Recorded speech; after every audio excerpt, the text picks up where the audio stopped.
Welcome to This Explainer. Today, we're diving deep into the dark cobblestone streets of 15th century Edinburgh to uncover the truth behind Scotland's most haunted fortress. Edinburgh Castle is this massive, foreboding structure that just towers over the city on Castle Rock.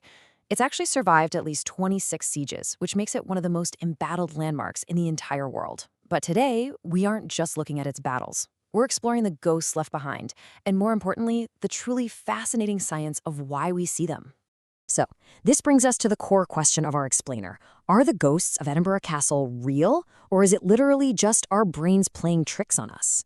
To truly wrap our heads around the science behind these hauntings, we first have to explore the genuine historical trauma that soaked these grounds in blood.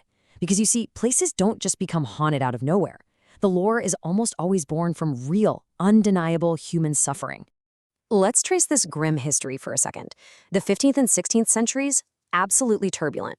We start back in 1437 with the political murder of King James I, an event so chaotic it forced his 6-year-old son to seek safety behind the castle walls. Then, moving forward to 1440 and later 1537, we encounter these horrifying, brutal executions that forever scarred the history of the fortress. The legendary Scottish poet Sir Walter Scott actually captured the infamy of what happened next. He wrote about the notorious 1440 Black Dinner. This was an event where a 16-year-old Earl of Douglas and his younger brother were invited to a feast with the 10-year-old King James II. Right in the middle of the meal, a servant brought out a mysterious covered dish. When they lifted the lid, it revealed the severed head of a black bull, which was a terrifying, undeniable signal of death. Despite the young king literally pleading for their lives, the teenage boys were dragged out to the courtyard, put through a mock trial, and beheaded. Tragically, the bloodshed didn't stop there. Jump forward almost a century, and we hit the horrifying case of Lady Glamis, Janet Douglas. Caught in a vicious political vendetta by a vengeful King James V, she was completely wrongfully accused of treason and witchcraft. In July of 1537, her servants and family were tortured just to extract false confessions. She was then dragged outside the castle and burned alive at the stake, all while her young teenage son was forced to stand there and watch. It was this brutal public spectacle, meant entirely to humiliate and frighten people. With a foundation that incredibly dark and bloody, it's honestly no wonder that a massive volume of ghostly lore popped up.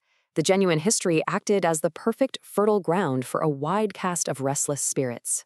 The castle's reported paranormal residents cover a huge spectrum, ranging from desperate prisoners and lost musicians to, believe it or not, phantom animals.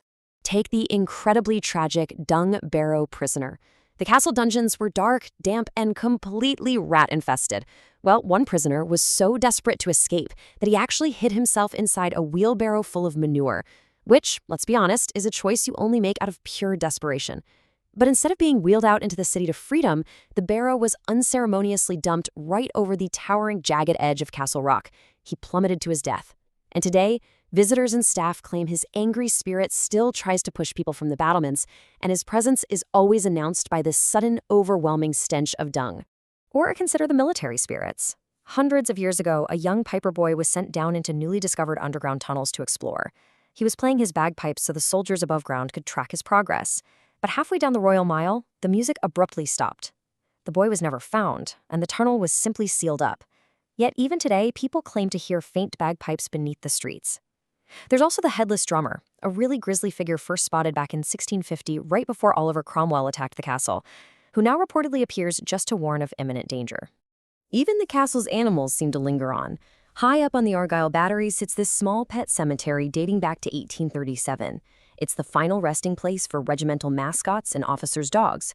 Visitors frequently report hearing howling and scratching up there, and many have even seen the misty apparition of a scruffy black dog.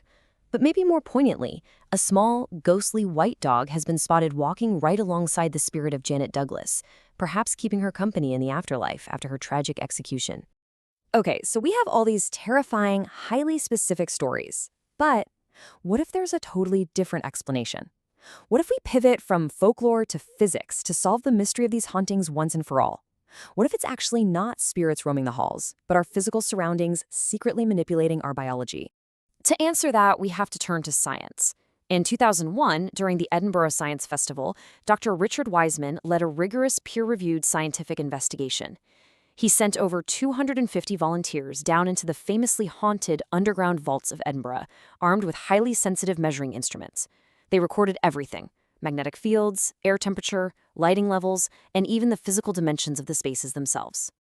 And the crucial finding? Get this.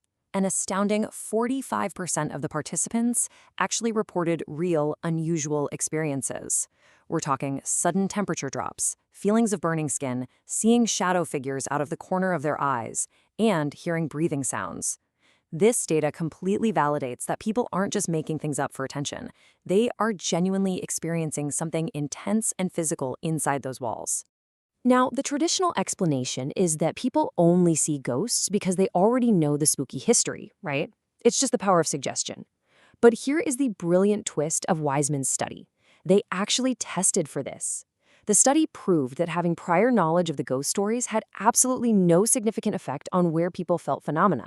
People who had literally no idea about the Piper Boy or the birding of Janet Douglas were having identical, terrifying experiences in the exact same spots as the seasoned ghost hunters.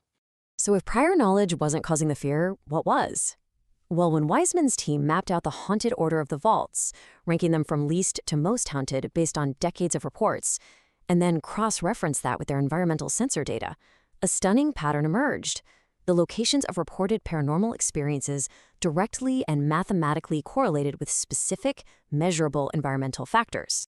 And those environmental factors tell a fascinating story.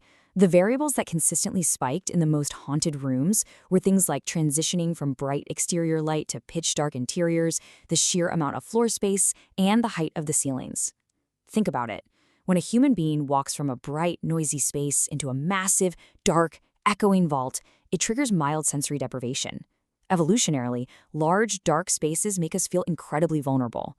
Our brains basically go into overdrive, desperately seeking patterns in the shadows to protect us, which results in a deep, physical sense of unease.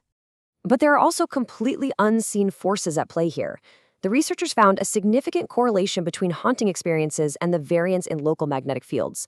Natural shifts in the Earth's geomagnetism, or even magnetic fields bouncing off the dense stone architecture, can subtly stimulate the temporal lobes of the human brain. Laboratory tests have actually shown that these tiny magnetic fluctuations can literally induce the feeling of a sensed presence, along with dizziness and even hallucinations. So, what is the actual anatomy of a haunting? Well, it turns out it's a simple biological three-step process. Step 1, you encounter an invisible environmental trigger, like a sudden drop in lighting, a massive echoing ceiling, or a spike in magnetic variance. Step 2, your body has an unconscious physical reaction. The hairs on your arms stand up, your temporal lobe fires, you feel slightly dizzy. And Step 3, because you happen to be standing in a creepy 15th century castle with a very dark history, your brain frantically searches for an explanation, and it makes a paranormal attribution. Basically, you blame a ghost for a perfectly natural biological response. And that brings us to the end of our explainer, leaving us with a truly fascinating final thought.